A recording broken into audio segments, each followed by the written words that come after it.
네, 오늘은 하나님의 은혜를 기억하라 라는 제목으로 함께 말씀을 나누도록 하겠습니다. 우리는 여호수아 4장의 이 말씀을 통해서 우리 삶의 진정한 기초가 무엇인지를 묵상해 보고자 합니다. 이스라엘 백성들은 지금 거대한 전환점에 서 있습니다. 40년간의 광야 생활을 끝내고 마침내 약속의 땅 가나안으로 들어가는 첫 관문이 요단강을 건넜습니다. 그런데 이 요단강을 건너는 방식이 예사롭지 않습니다. 홍해를 건널 때처럼 밤새도록 동풍이 불어서 바다를 말리신 것이 아니라 제사장들이 언약궤를 메고 흐르는 물에 발을 내디뎠을 때 비로소 물줄기가 끊어지는 믿음의 역사를 경험한 것입니다. 아마도 언약궤를 맨 제사장들의 발이 물에 잠기지 않았다면 물은 끊어지지 못했을 것입니다. 이 또한 제사장들의 엄청난 헌신입니다. 제가 진짜 싫어하고 찝찝하게 느끼는 것 중에 하나가 비 오는 날 밖에서 신발 젖고 양말까지 다 젖는 거거든요. 그러면 그 찝찝한 채로 하루 종일 다녀야 될 때가 있어요. 너무 싫더라고요, 그 느낌이. 그런데 오늘 모든 이스라엘 백성들 다 마른 땅으로 건넜지만 유일하게 언약궤를 맨 제사장들만 아마도 다 발이 젖지 않았을까요? 그리고 그들은 모든 이스라엘 백성들이 다 요단강을 마른 땅을 건너기까지 강 한복판에서 우두커니 서서 그들이 지나갈 때까지 계속 언약궤를 메고 서 있었어야만 했습니다. 참 엄청나게 놀라운 헌신입니다. 그리고 말씀에 대한 순종함이 보여지는 그런 측면이기도 합니다. 그런데 그런 기적적인 엄청난 요단강 도항 사건, 그 도항 사건을 지난 후에 하나님이 특이한 명령을 하나 내리십니다. 요단강 한복판에서 돌 12개를 취해서 그들이 유숙할 곳, 곧 길갈이라고 나중에 나오죠. 그곳에 두라는 것입니다. 왜 하나님은 이 바쁜 시점에 돌을 옮기라고 하셨을까요? 그것은 바로 인간의 치명적인 질병 중에 하나인 망각인 것 같습니다. 우리 너무 쉽게 잊어버리잖아요. 망각을 많이 하게 되는데, 여러분, 요단강 건너자마자 돌을 옮기라는 게 왜 어이없는 명령이냐면, 이 가나안 땅이라는 곳을 밟아본 사람이 단 한 명도 없습니다. 그리고 물론 정탐꾼을 보내긴 했지만 그 땅에 가나안 땅에 사는 그 거류민들이 엄청나게 키도 크고 장대해서 싸움도 잘하는 민족이라는 것이 이미 알려져 있어요. 근데 그런 사람들 지금 코앞에 두고 싸울 준비를 하라는 게 아니라 돌을 옮기라는 준비를 하는 거예요. 일반적으로 당연하게 생각해보면 싸울 준비를 해라, 이제 여리고성 쳐들어가야 되지 않겠냐, 여리고성을 점령해야 그 다음 가나안 땅도 다 점령할 텐데 싸울 준비가 아니라 왜 돌을 옮기라고 하셨을까요? 우리는 은혜를 너무 쉽게 잊어버립니다. 내 삶에 고난이 찾아올 때는 그저 매일 밤마다 눈물로 기도하지만 문제가 해결되고 내 삶에 평안이 찾아오면 그 모든 것이 다 내 능력이었기 때문에, 내가 잘났기 때문에, 아니면 내가 엄청난 우연적으로 운이 좋아서 그게 됐겠거니 하고 생각할 때가 있습니다. 그러나 여러분, 오늘 우리가 잊지 말아야 할 것은 이미 하나님께서 우리가 깨닫기도 전에 일하고 계시다는 사실입니다. 오늘 말씀을 통해 우리 삶의 요단강 한복판에 숨겨져 있는 그 하나님의 은혜를 기억할 수 있는 그 도구가 오늘 돌이거든요. 그 돌들을, 여러분 마음 가운데 있는 그 소중한 돌들, 은혜를 담아내고 은혜를 기억할 수 있는 그런 소중한 도구인 돌들을 저와 여러분도 다시 한번 찾아내서 하나님이 나에게 행하신 놀라운 은혜와 일들을 영원히 기억하는 거룩한 주님의 백성이 다 될 수 있기를 주님의 이름으로 축복합니다. 네, 첫 번째는 은혜의 돌을 취하라는 것입니다. 오늘 본문의 말씀 3절 말씀을 함께 읽습니다. 자, 시작. 그들에게 명령하여 이르기를 요단 가운데 제사장들의 발이 굳게 선 그곳에서 돌 12를 택하여 그것을 가져다가 오늘 밤 너희가 유숙할 그곳에 두게 하라 하시니라. 아멘. 하나님께서는 여호수아에게 각 지파에서 한 사람씩 총 12명을 택해서 요단강 가운데서 돌 12개를 가져오게 하십니다. 여기서 가져오다라는 이 단어가 히브리어로 라카흐라는 단어를 씁니다. 근데 이 단어는 단순히 돌을 집어서 가져온다라는 것보다는 취하다, 붙잡다, 나의 소유로 삼다라는 뜻을 원어로 가지고 있습니다. 즉, 이 돌에 담겨져 있는 그런 놀라운 하나님의 의미를 이제는 나의 의미로 가져오라는 것입니다. 하나님이 베푸신 그 기적을 자신의 것으로 소유하라는 그런 뜻이에요. 재미있는 점은 이 돌들을 가져오는 위치입니다. 제사장들의 발이 굳게 서 있던 그곳, 자, 요단강 한복판에 있던 그 언약궤가 머물렀던 그 강바닥이에요. 이스라엘 백성들이 다 마른 땅을 밟고 지나갈 때 그 길을 열어주신 하나님의 임재가 가장 강력했던 지점, 그 지점이 바로 이 여호와의 언약궤가 서 있던 지점입니다. 하나님은 우리가 가장 힘들었던 그 순간, 하나님의 도우심이 없었다면 결코 빠져나갈 수 없었던 그 깊은 고통의 순간 속에서, 그 고난의 심장부에서 은혜의 증거를 캐내기를 원하십니다. 사랑하는 여러분, 우리 삶 속에서, 우리의 신앙 속에서 체험은 매우 중요합니다. 성경 말씀의 진리가 내 머릿속의 지식에만 머무르는 것이 아니라 내 삶의 구체적인 사건 속에서 나의 하나님으로 고백되어야 합니다. 이런 고백이 나타나기 위해서 반드시 필요한 것이 말씀에 대한 순종입니다. 내가 직접 말씀을 읽고 그 말씀에 순종해서 그렇게 해보니 진짜 그렇게 되더라 하는 그런 체험이 우리 삶에 있어야 합니다. 그럴 때 정말 살아계신 하나님을 경험하게 됩니다. 오늘 본문의 앞에서 이스라엘 백성 전체가 요단강을 건널 때 하나님 먼저 선결 조건을 말씀하세요. 제사장들은 어깨에 언약궤를 메고 요단강에 발을 담갔고 먼저 담갔다는 것이죠. 그리고 백성들은 성결하라라는 이 말씀에 순종합니다. 곡식을 거두는 시기에 요단강이 물이 언제라도 넘칠 수 있는 매우 위험한 상황이었지만 제사장들은 먼저 순종함으로 강물에 발을 담갔던 것입니다.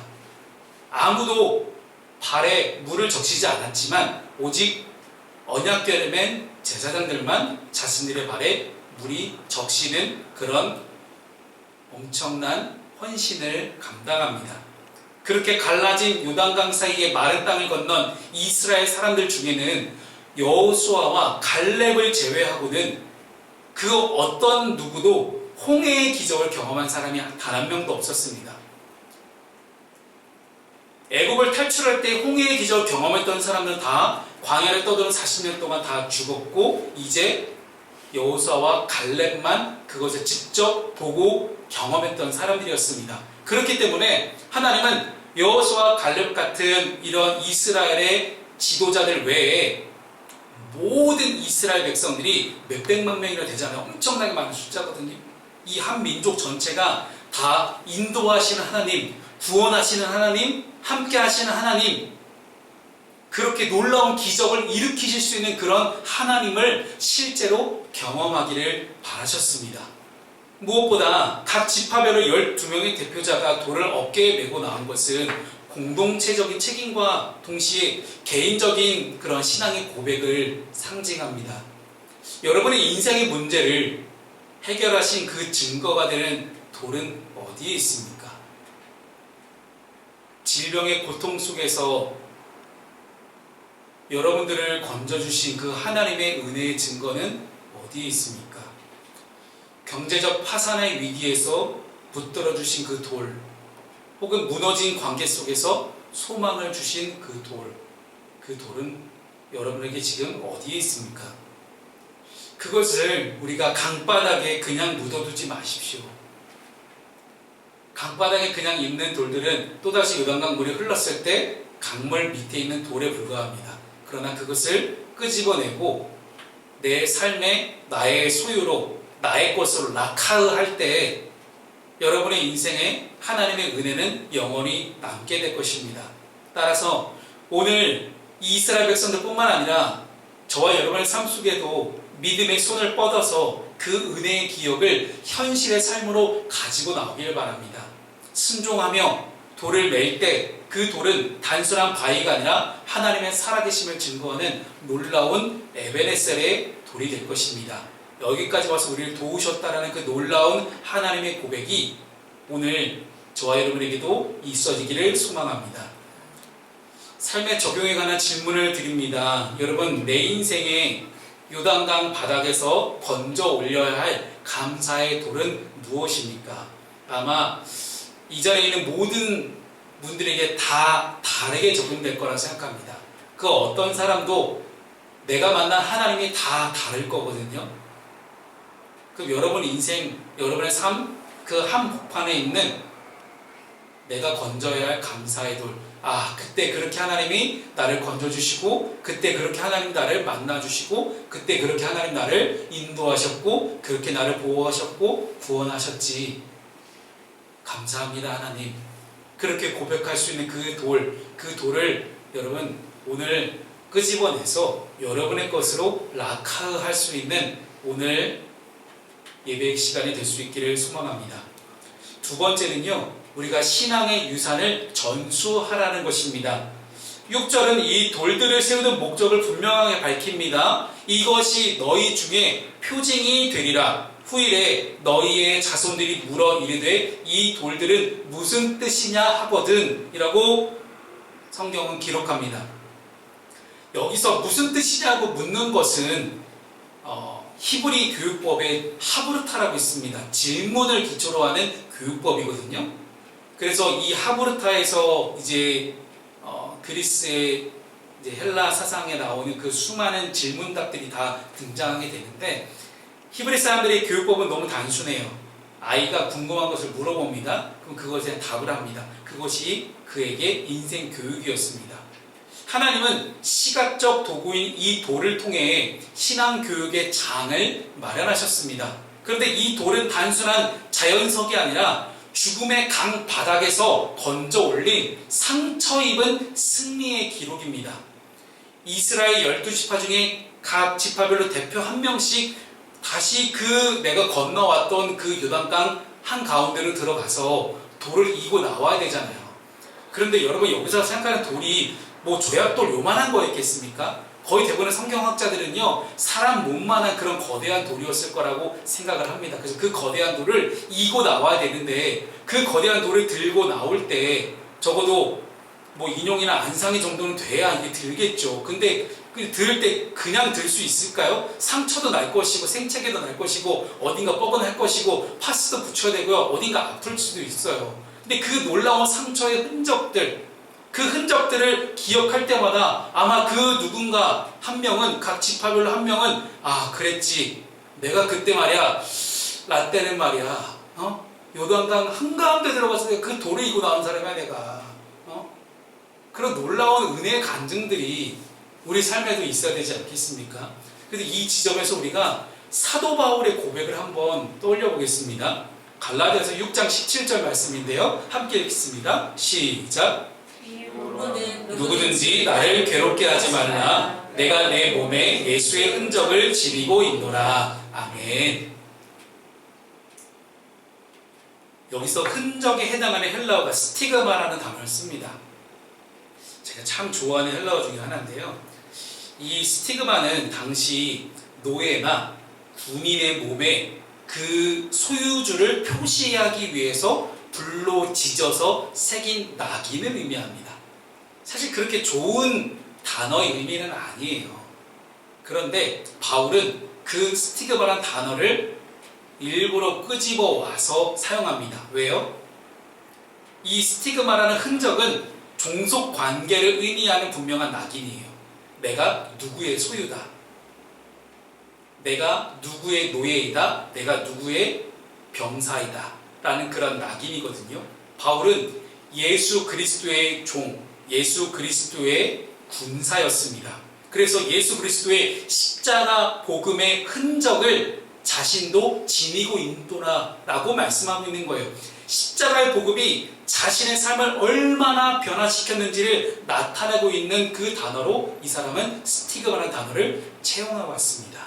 바로 오늘 이스라엘 백성이 요단강에서 메고 나온 돌들이 그들의 어깨에 찰과 상을 입히고 땀방울을 흘리게 했던 그 수고의 흔적이었던 것처럼 바울에게는 복음을 위해서 매를 맞고 감옥에 갇히고 그러면서 얻게 된 몸의 수많은 흉터들이 곧 자신이 예수께 속한 사람임을 증명하는 영적 기념비, 영적인 스티그마였던 것입니다.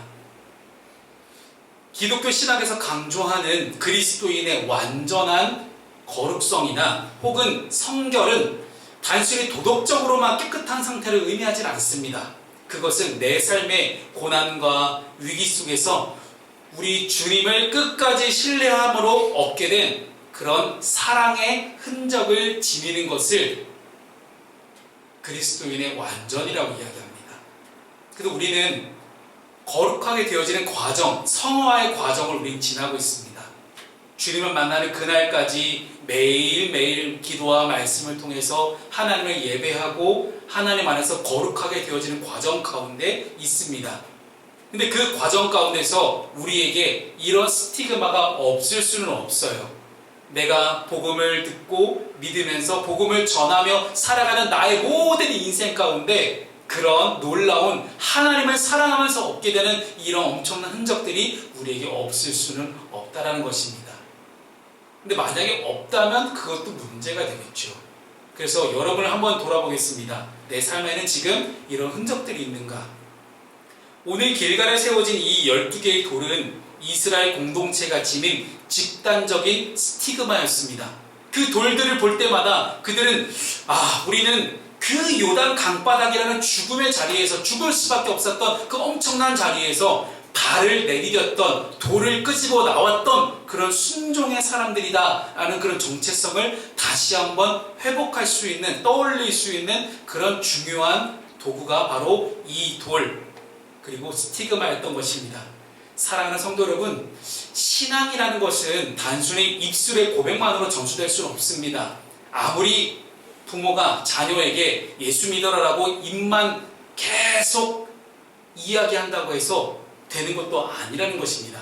바로 부모의 삶에 새겨진 그 예수의 흔적, 예수의 스티그마, 부모님이 신앙생활을 하시기 위해서 열심히 노력했던 그 흔적들이 자녀에게 흘러갈 수 있다는 거예요. 자녀들이 부모의 삶을 보면서 어머니 아버지는 그 힘든 시기를 어떻게 통과하셨을까를 한번 떠올려보는 거예요. 그렇게 물어볼 때 부모님 어떻게 그 고난을 이겨내 오셨습니까? 라고 물어보는 그 질문에 부모들은 하부타 답을 해야겠죠. 어떻게 답을 하겠습니까? 내 삶과 내 마음판에 새겨진 그 놀라운 은혜의 흔적들을 자녀들에게 보여주는 것입니다. 그래서 그 은혜의 흔적들을 기억하고 기념하는 그러한 영적인 작업들, 내 삶의 은혜의 스티그마를 남겨둘 수 있는 그런 흔적들이 있어야 할 줄로 믿습니다.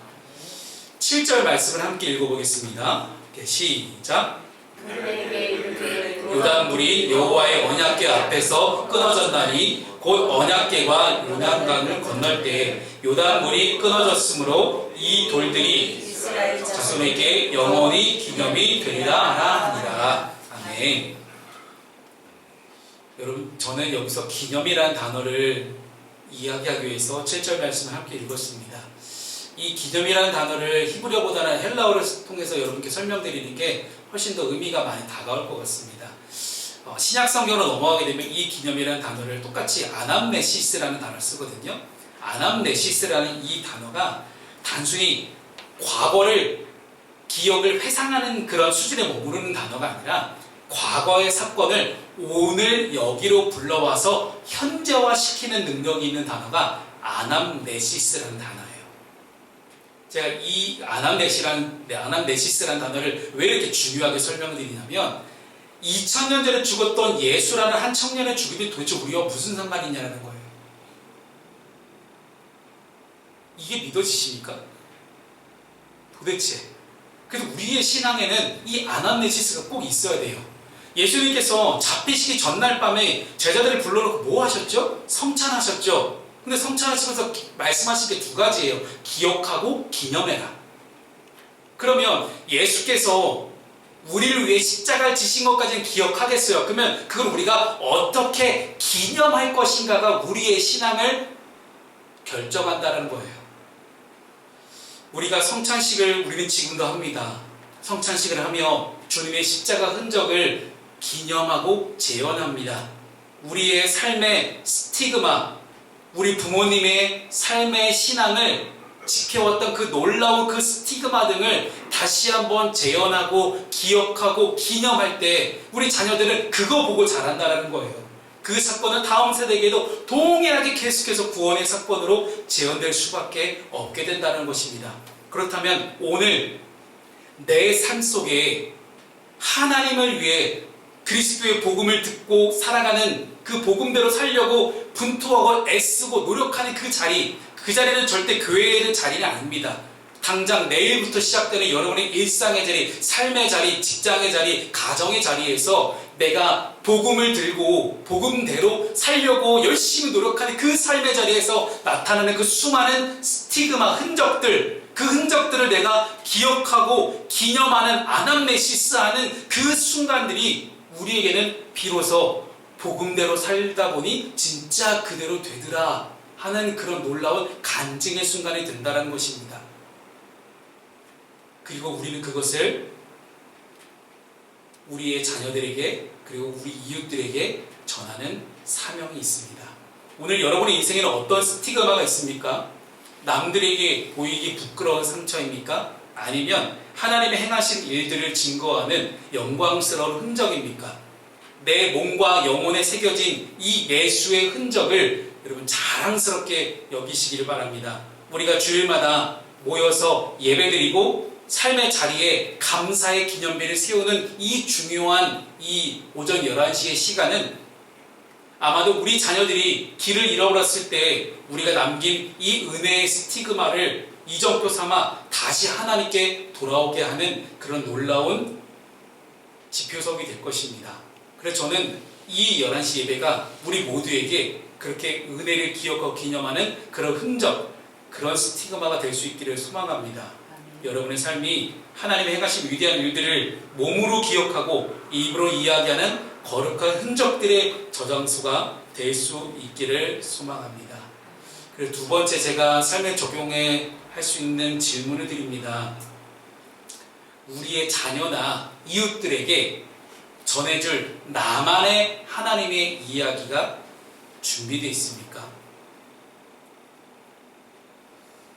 진짜 예수 믿어보니 야 그렇게 되더라 하는 그런 이야기가 있습니까?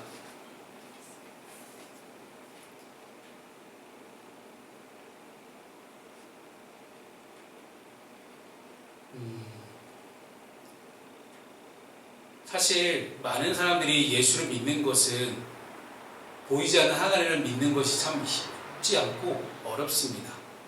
그런데 내 삶 속에 남아있는 그 스티그마, 그 흔적들, 내가 만났던 하나님에 대한 경험들, 잠깐이라도 좋습니다. 내가 은혜를 경험했던 그 순간들이 있다면 그것을 여러분만의 이야기로 한번 바꿔보십시오. 저처럼 짜여져 있는 설교 형태로 하지 않아도 좋습니다. 여러분의 언어로, 여러분의 삶의 온도로 그렇게 한번 재구성해 보시기를 추천드립니다.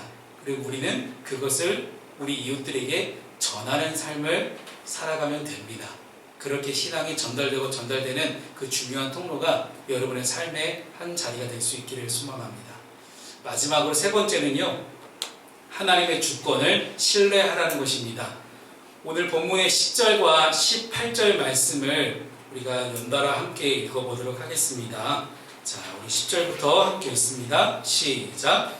또 여호와께서 여호수아에게 명령하사 백성에게 말하게 하신 일 곧 모세가 여호수아에게 명령한 일이 다 마치기까지 궤를 맨 제사장들이 요단 가운데에 서 있고 백성을 속히 건넜으며 바로 이어서 18절 읽어볼게요. 시작.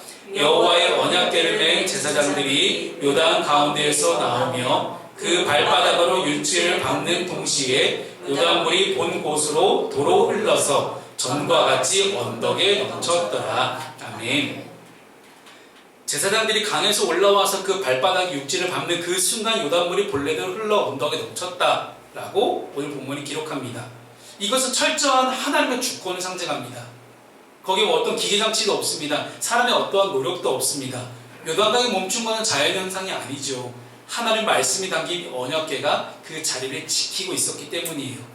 제사장들이 어깨에 맨 이 언약궤는 하나님의 임재를 상징합니다. 그 임재가 고난이라고 우리가 일컬을 수 있는 그 강물을 막고 백성들을 보호하고 있었던 것입니다. 우리 감리교를 창시한 존 웨슬리 목사님은 하나님의 보편적 은총과 거룩한 섭리를 강조했습니다. 우리가 인생의 위기를 만날 때마다 무사히 통과할 수 있는 이유는 내가 잘나서, 아니면 내가 똑똑해서, 아니면 내가 잘생겨서, 너 예뻐서 그런 거 아니에요. 보이지 않는 하나님의 손이, 즉 주님의 약속, 그 주님의 언약이 우리의 삶의 위태로운 경계선에서 우리를 끝까지 붙들고 계시기 때문입니다. 제사장들이 백성들이 다 건너기까지 강 한복판에 머물러 있었던 것처럼 예수 그리스도께서도 우리 모든 인류가 다 구원을 받기까지 십자가 고통의 은혜를 다 감당하고 계셨습니다. 우리 모든 죄의 파도까지도 다 막아내 주시기 위해서 십자가라는 요단강 한복판에서 자기 자신을 내어주신 놀라운 헌신의 모습을 우리에게 먼저 보여주셨습니다. 우리가 육지를 밟고 평안히 거할 수 있는 이 매 순간순간은 결국 하나님의 인내입니다. 우리가 뭐가 잘나서, 내가 뭐가 잘나서 하나님이 우리를 구원하실까요? 나 잘난 거 하나도 없는데. 근데 아마 내가 잘나서 하나님께 구원받았다고 하면 모든 영광을 우리는 자신에게 돌렸을 것입니다. 그런데 우리가 구원받을 만한 자격 조건이 하나도 없기 때문에 우리는 하나님의 영광을 찬양할 수밖에 없게 될 것입니다. 그래서 우리의 매 순간은 하나님의 인내와 그리스도, 예수 그리스도의 우리를 위한 중보기도 덕분입니다. 오늘 본문의 18절에서 물이 다시 넘쳤다는 사실은 우리가 건너온 그 순간들이, 그 고난의 현장들이 인간의 힘으로는 불가능한 일이었음을 다시 한번 확인시켜 줍니다. 은혜라는 것은 당연한 것이 아닙니다. 여러분, 기적을 상식으로 여기지 마시고 오늘 우리가 함께 모여 이렇게 숨쉬고 예배하는 이 자리가 바로 하나님의 주권적인 통치 아래에 있음을 기억하며 겸손히 하나님 앞에 엎드려 우리가 항상 늘 예배하는 사람으로 살아가는 우리 모든 푸른숲의 성도들 다 될 수 있기를 주님의 이름으로 축복합니다. 삶의 적용 질문을 드립니다. 세 번째고요. 지금 내 앞을 가로막고 있는 요단강, 여러분 앞을 가로막고 있는 여러분의 인생을 어렵게 하고 있는 그 모든 문제들이 있을 것입니다. 그 모든 문제들 앞에서 여러분들은 언약궤로 상징되는 하나님의 임재, 그 하나님을 의지하고 계십니까? 지금 내 앞을 가로막고 있는 이 엄청난 문제 앞에서 과연 나는 무엇을 의지하고 있는가? 나의 잘남, 내 능력? 나도 열심히 저 헤엄쳐서 건너갈 수 있어. 여러분, 요단강이 이 곡식 거두는 시기에 넘실댔다라고 성경은 기록하거든요. 언제나 넘쳐 흐를 정도예요. 장마철에 우리가 계곡에서 물이 세차게 흐르는 그 장면 생각하시면 돼요. 그렇게 엄청 세차게 흐릅니다. 근데 그 물에 뛰어들어 수영한다고 불가능합니다. 근데 그 요단강에 예수님은 세례를 받으셨잖아요. 그렇죠? 예수님이 세례를 받으실 때는 요단강 물이 수위가 1m도 안 됩니다. 그런데 이렇게 곡식 거두는 시기에는 수위가 3m가 넘어갑니다. 그러니 뛰어들어 수영은 불가능합니다. 근데 그 엄청난 문제 앞에서 여러분 무엇을 의지하고 계십니까? 우리 꼭 여호와의 언약궤만 의지했으면 좋겠습니다. 말씀을 정리합니다. 이스라엘 백성들이 요단강에서 가져온 12돌은 어디에 세워졌을까요? 길갈이라는 곳이에요. 길갈이라는 곳은 뜻의 이름이 굴러가게 하다 혹은 없애다라는 뜻을 갖고 있습니다. 즉 이스라엘 백성이 애굽의 수치를 물러가게 하고 새로운 시작을 한 장소임을 의미하는 곳이 바로 길갈의 장소였어요.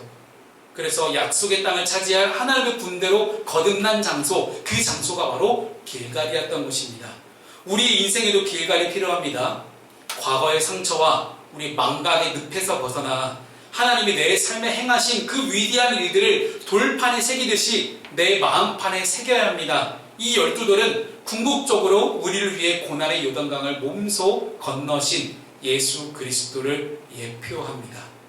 예수님은 요단강에서 세례를 받으심으로 우리와 함께하기 시작하셨고, 그래 또한 십자가에서 죽으심으로 우리에게 영원한 가나안의 길, 천국의 길을 열어주셨습니다. 따라서 오늘 본문을 이제 함께 마무리하며 하나님의 행하신 일을 기억하십시오. 그리고 그 은혜를 기억하십시오. 여러분의 감사가, 여러분의 은혜의 그 스티그마를 기억하고 기념하는 아남네시스가 누군가에게는 소망의 이정표가 될 것입니다. 이번 한 주간 여러분 또 멋지게 승리하시길 바랍니다. 여러분 삶의 구석구석에 새겨진 그 은혜의 돌들을 찾아내서 하나님께 영광 돌리는 복된 삶을 살아내시는 우리 귀한 한 주간 될 수 있기를 저도 함께 기도로 돕도록 하겠습니다.